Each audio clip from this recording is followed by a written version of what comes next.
આપણે આખલાનો જે વિડીયો બનાવ્યો એ વિડીયોના અંતે આ યુવા મિત્ર અને આશ્રમના બાપુ, આ વડીલ ગાયત્રી આશ્રમના, એમણે આપણને કીધું કે આ જવાબ અમારી પાસે છે કે શા માટે આ આખલાઓ રોડ ઉપર બેઠા છે.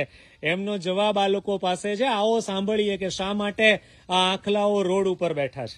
હા, સરસ.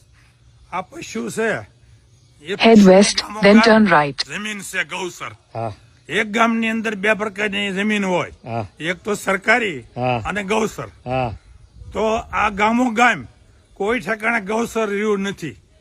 તો આપણું મકાન પડી જાય તો આપણે પણ રોડમાં જ બેહવું પડે. બહુ મુદ્દાની વાત છે. મુદ્દાની વાત છે. તો આ પશુ છે, એ પશુની જમીન ક્યાં ગઈ? માણસ ખાઈ ગયો. હા, માણસ ખાઈ ગયો. તો પશુને તો જીભાન નથી કે ભાઈ અમારી જમીન તમે પાછી આપો એમ. તો પછી આ જ રહેવાનું કે ભાઈ આખલા છે, આપણે માની